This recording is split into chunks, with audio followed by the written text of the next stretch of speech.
What's up, everybody? This is Henry Fleischer here from the Cannabis Dispatch, also the CBD Business Networking Group on Facebook, and I have a very special guest today. I have Avery of Master Roachee. So, Avery, tell us a little bit about yourself.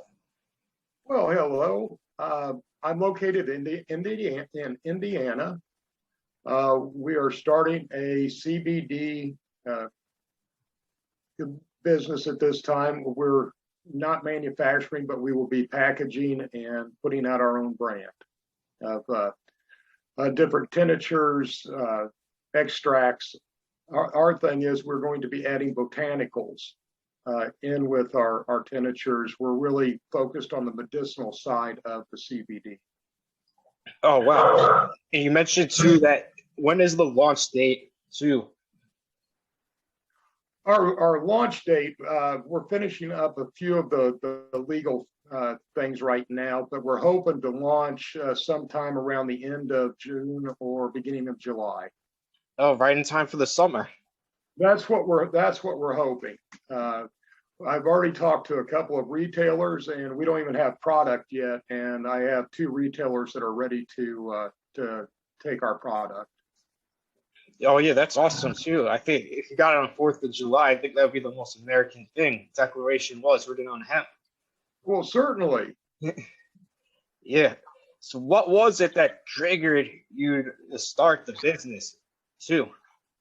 Well, to be honest, the end goal of this is to become a craft cannabis grower once laws change. But we wanted to enter the market ahead of that with our brand, and I had some opportunities. I know several farmers and the products available, so we decided to start with the CBD. Oh, God. Oh, so you are going to expand into THC when that time comes.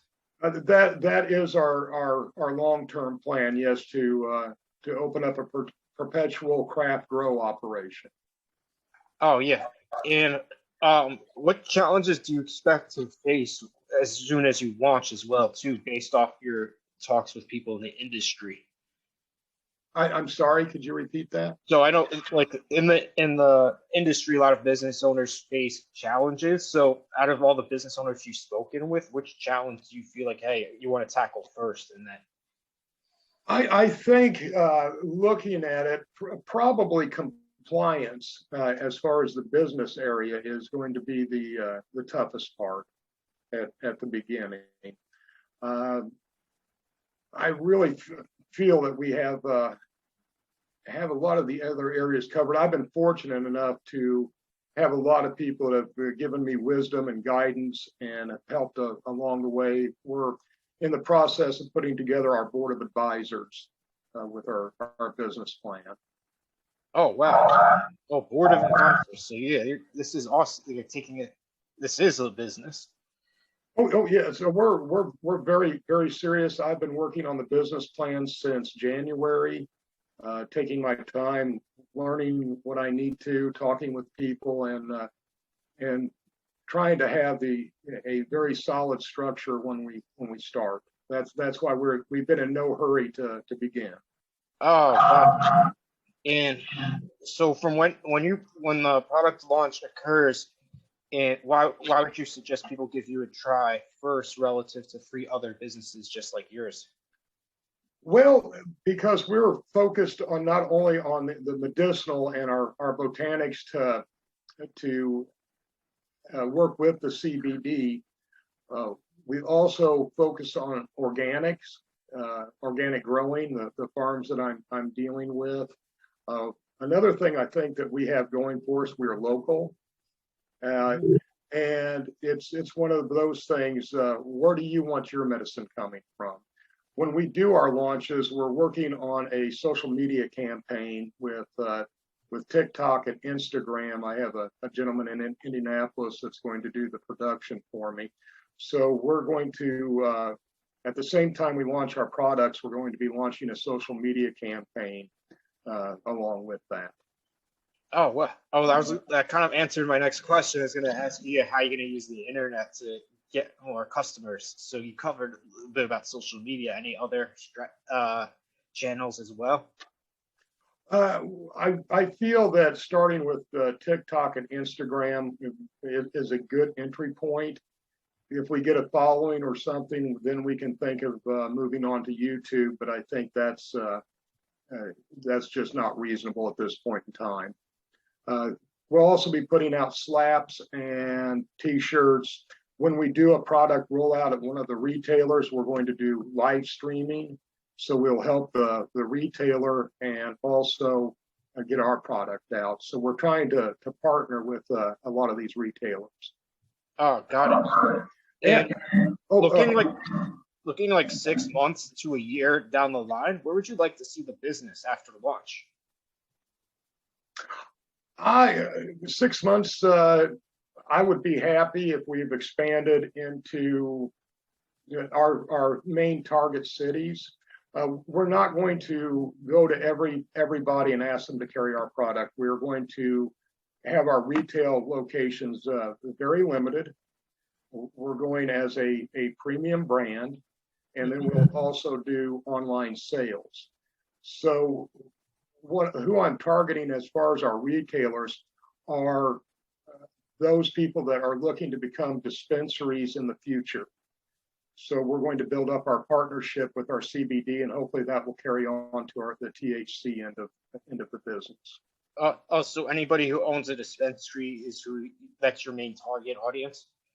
At this point in time, we're looking at day spas with for some of our products, dispensaries with some of them.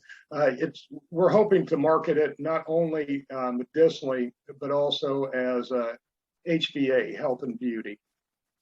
No, yeah, that's definitely a field that I definitely see going. What's the word? Like getting into CBD as well. I think like there's going to be like hair products, nail products infused with CBD. I think that's something to watch out for. Yes, we're looking at some of the topicals. We have a few proprietary formulas that we've been working with that seem to be working quite well. Mm-hmm. And our first focus will be dispensaries and high end retailers, and then we'll move to the day spas and other outlets as our product line increases. Yep. And ideally too, as your business grows, what would your ideal role be within the company? Do you want to be more of like the manager type, just be the overseer, or do you see yourself? My plan is within 3 years to just be an advisor, work with our retailers, do some of the advertising. As far as the day-to-day operations, that is not going to be me. I want to get this up and running, and just kind of keep in the know. But I'm going to. I have people lined up in the future that will actually come in that run businesses that know all the business ends. So right now it's just me getting it started, but when it starts to take off, I'm going to turn the reins over to somebody that's actually qualified. Yeah, but the first rule is know your limitations. Oh, of course. I think with any business too, like when you know your limitations, then you know like the type of people you have to surround yourself with to fill the gaps. Exactly. Yeah, like nobody's done it alone. Oh no. I know I'm not the smartest person in the room, but I can find the smartest person in the room, and that's the kind of people I like to surround myself with. No, I think it's always better to be not be the smartest person in the room. Right. Well, at least not thinking you are. Yeah. But we're going to start out with a limited line, only 2 or 3 tinctures, and maybe some extracts. We're going to start out slowly and hopefully build. We feel that this is a good time to enter the market. Our biggest obstacle at this point is raising capital. I'm doing a lot of this self-funding, but it's getting to the point where it's going to get a little larger than what I have as far as available. Mm-hmm. Have you in terms of funding, have you had any challenges with finding somebody for funding? Honestly, I haven't even started yet. I want to make sure that my business plan is solid, and have all my ducks in a row before I even begin talking or shopping it around. It makes. I think it's good. It's smart what you're doing too, starting off with like a few products instead of like a huge line, because like a lot of times, like I don't like think the statistics show that like some businesses fail because they try to expand too quickly and try to offer too much at first. Exactly, and we don't want to put ourselves into that. We're going to launch three tinctures: pain, anxiety, and depression are going to be the three main lines of the tinctures. We will see how these work, and then we'll move on from there. Yeah, because I think if you look at like a different industry, Nike only started just selling shoes, and then slowly over time, then they expanded into other pieces of clothing. Right, and we're going to be, or I'm going to be pushing our branding hard also. Getting our logo out there, and hopefully it'll capture some people's interest. So, that's our second revenue stream will be t-shirts, hoodies, and slaps and whatnot. Oh yeah, and it's curious too. Do you get your products? Do you source it from multiple farmers, or is it just one farmer? Multiple. I have three. I have one that's basically my neighbor. He lives about 20 miles down the road. Here in Indiana, that makes you a neighbor. And he's introduced me to two other farmers. So actually, we have at our disposal CBD, CBG, CBZ, or CBN, and Delta 8. But I think we're going to stay away from the Delta 8 until the laws are clear on where that stands. Oh yeah, in the South, that's where they're cracking down on Delta 8. I believe like Alabama put a ban on it. Yep. Yeah, I'm looking for Indiana to ban it or make it illegal here probably in the next 4 or 5 months. Oh, you think so? Oh, yeah, I think Indiana will ban Delta 8. No, yeah, that's definitely something to watch out for. Like, I think the Midwest is like it's perfect place to grow hemp. Yes, it is. And right now, the state doesn't want to have, well, we do have legal hemp in Indiana, but there's been some issues I hear from how they want to regulate the percentage of THC, and all. Texas and Indiana were kind of in the same boat. I mean, because like Virginia just legalized it. They were the first southern state. Like, who do you think is going to be the next southern state after Virginia to legalize fully? Well, did I read today?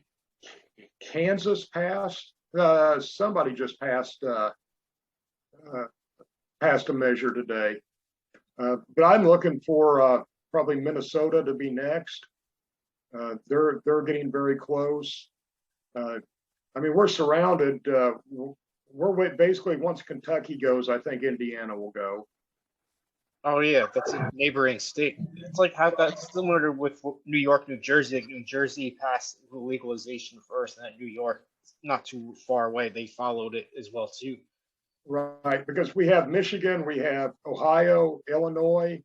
I mean, we're kind of alone, and once Kentucky passes it, we're going to be surrounded by states that uh, it's legal. So I don't see how Indiana can hold out much longer. I mean, I live right close to the Illinois border, and we have all kinds of people heading across the state over to Illinois to buy. Oh, well, I think Wisconsin too also has a lot of hemp farms as well. Oh yes. Yeah, another state. Because like the one thing too, like a lot of West Coast was like the first people to legalize, but like sometimes their climate's not always ideal for growing the crops because there's a lot of desert. And sometimes it's dry out there. Correct. And I mean, we have the perfect climate. I mean, the Midwest it is the breadbasket of North America. I mean, that's what we do here is farm, and Oh yeah. you know, we have some wonderful wonderful grounds, and I would love to have you know uh, even a craft growing hemp operation, but the licensing does not include craft growers. You have to have just minimum acreage, and that's not what we're looking to do. Oh, oh, I got it. Oh, so you want to have like a lot of acres to grow? Right, right. Uh, my friend that's going to be my primary supplier took over his mom and dad's farm Mm-hmm. and started growing hemp, and they're still not sure if he's crazy or not. But you know, I think all this is going to work out. Every day, more and more information is coming out on the benefits of CBD and THC. I think it's just a matter of time before this really goes mainstream. Oh yeah, that like, definitely it's sooner. It's coming sooner rather than later. Right. It's not just that too, but like hemp is not just with consumables, but even on the industrial side too. Hemp is really good, like paper, fabric, Oh, certainly, fuels. it's it is the best fiber out there. It beats cotton for clothing. It beats paper for paper, or trees for paper. I mean, it's amazing product, an Yeah. amazing product. Every part of the plant can be used. Oh, construction too. You can make concrete from hemp, like even wood. Yes, yes. Yeah, like lumber prices are skyrocket high. So like you can, I think too, like the dream house would be some house constructed entirely from hemp. Yeah, and it's very possible now. They have the technology, just as we have the manufactured wood. They can do the same thing with the hemp fibers. Yeah. I mean, it's an amazing plant, an amazing plant. Oh, there was an article I posted in my group. I found it somewhere that's saying it can help inhibit COVID-19, the CBD. I've heard that. Yeah, so it's like, what can't this plant do? Exactly, exactly. It's just amazing. And you know, they say do something you're good at or enjoy. I'd retired from growing and stuff about 15 years ago, and but you know, I think the time is right, and this is something I really enjoy and believe in, and decided let's do it. Oh yeah, because they haven't even discovered all the cannabinoids either. Oh That's no, another interesting development. and each cannabinoid has a unique function. It's just amazing. Because our bodies are supposed to produce cannabinoids too, so Yes, we need it to function and like to be in good health. that is exactly correct. I mean, there's some other plants that have cannabinoids and all or uh, flavor flavoronoid. I'm sorry, I can't speak, but cannabis or the hemp is by far the most complete out of what I've seen. Because like, oh, plastic too, like it's biodegradable hemp plastic. Yep, and you know, this is and this one of the things I'm hoping to do. This is future talk, but where we build our facility, I want to cover our facility grounds in wildflowers and do beekeeping, and then eventually, once we can do cannabis, is keep the bees with that and have naturally infused honey, which would be really cool. But cannabis is a favorite of the bees, and if we're looking to save the bees and the pollinators, the hemp plant can't be beat. No, yeah, we need bees. It's all like there have been reports saying, oh, they're going to try to make synthetic bees. You got to keep the real thing. Right. But yeah, to have THC honey, oh, That's what I'm thinking, and natural, not infused. I mean, it may not be be strong, but it will be totally natural. Oh yeah, because like I the don't, one I don't, thing too with like a lot of the products on the market for like CBD food is on the sweeter side. I would love to see more on the gourmet and savory side. yes, that is a very interesting point. You're right. Everything out there, or pretty much everything out there, is sweet and very little savory. So I mean, the sky's the limit for somebody that's imaginative. If they could learn to powder some of it and make their own brand of Doritos or Cheetos with a dusting of, of, of it would just be amazing.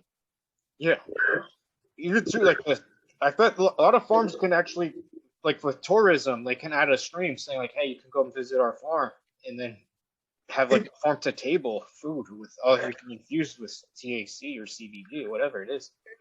Exactly. That's kind of the way that we're structuring this, because we're not looking to become huge. We're wanting to probably stay regional, and we're wanting to kind of go as a local winery or craft brewer uh, setup. We're not gonna be the biggest.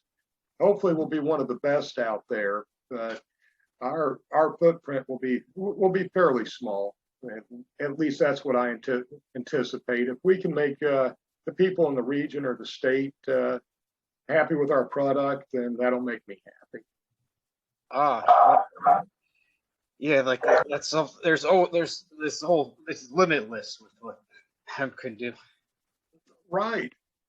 And yeah, we'd love to have like honey and edible tasting at our grow area, and invite tourists and people. Hey, you're visiting the winery down the road. Stop in and visit us. So Yeah. that's our goal. Yeah, I've seen too. Like they're making CBD infused wines and maybe THC as well. They're trying to incorporate those too. Yes, I am not sure about that. I like wine, but I'm not sure if I want it infused or not. So I'll have to try it to make a decision. Yeah, I think so. Yeah, I think so. If the who know, I think probably like minimal amount would be good. I don't know if like maybe some people might want a lot. Who knows? Right. Yeah, if there was just enough in there to enhance the wine, that would probably be very good. I think yeah, it's more like you got a hint of the CBD or THC, whatever it is. Like instead of like having a huge thing. Right. I know with like beer too, like they put like some other stuff in there, but it doesn't like overpower the beer. But it's like you get like hints of it, so I think it could be something similar. Right. I've been hearing about these infused drinks. Again, I'm in Indiana and I haven't got to try some of this stuff, but I thought that was kind of an interesting market that's similar to like a Gatorade product that's infused, and Oh yeah, that was quite interesting. I think coffee, CBD infused coffee or green tea would be another good one. Oh yes, yes. Green tea. Yeah, I might have to try that. I think one thing after using CBD, like it takes away the jitters from coffee. Hmm. Well, I tried CBD several years ago when it first got on the market, and I thought it was just going to be a bunch of hype, and really didn't buy into it. It's like, well, I'll buy a bottle just to try it and see. And I was amazed at some of the benefits. I mean, I paid decent money for a good full spectrum, and that's what we're going to be carrying as a full spectrum. And was amazed at how better my body felt, especially with some of the aging and abuse I've done to it. It made a lot of the minor aches and pains kind of dissipate. Oh, that's I think another too. The quality of sleep is so much better after using CBD too. I'm sorry. The quality of sleep, like Oh yes, yeah. yes. Oh, certainly, certainly. I have a very busy life, and I'm very active, so I don't get a whole lot of sleep, about 4 to 5 hours a night. Oh, what? And if I can get a quality 4 or 5 hours, it sure makes a difference. No, you got like really, really good quality, like 4 or 5 hours, whatever it is, of that sleep. Yeah, Yeah. I think it's like eases your day too. Like when you take it in the morning, it's like, oh, it's like more easier, more at ease. Like you have a good flow throughout the day. exactly. Exactly. So yeah, that's another good thing as well. And out of curiosity too, do you plan to like control your whole process as well from farm to finished product, like to extraction? Eventually, yes. At this point in time, and until we have a better setup, we'll be buying the extracts from the same farmer that we'll be getting our oils from. So he does oils and extractions. We're not going to be dealing with any raw product at this time. Oh, got it. Yeah. Our goal is eventually to be doing all this stuff in house for ourselves. Oh, okay, cool. I know we kind of covered a little bit about food and everything too, but like which food would you most like to see infused with CBD or THC, like any meal? Oh, I'm thinking of something more along the protein line. Uh, a meal replacement with CBD or THC. If you get home, you're not really hungry. You need to eat something, and you can pick up a 8 or 10 gram protein bar that's infused. I think that would be helpful. Oh, that's an interesting one right there. Protein bars derived from hemp.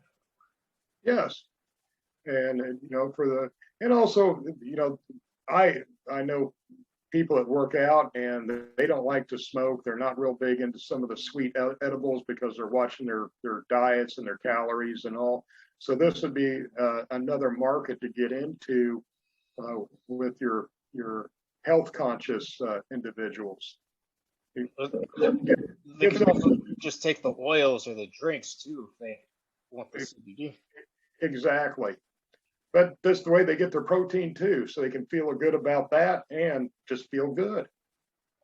Oh yeah, of course. And I'm trying to think what other questions I got.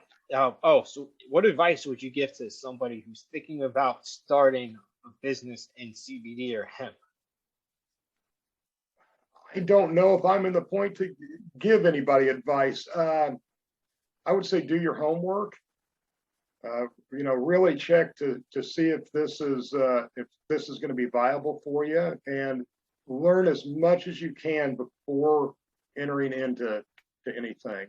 I've learned so much putting together this business plan that I never knew, and exploring the market and getting ideas. But just be prepared. Uh, I'm still so new at this. I'm waiting for people to tell me what what I should know coming in. Got it.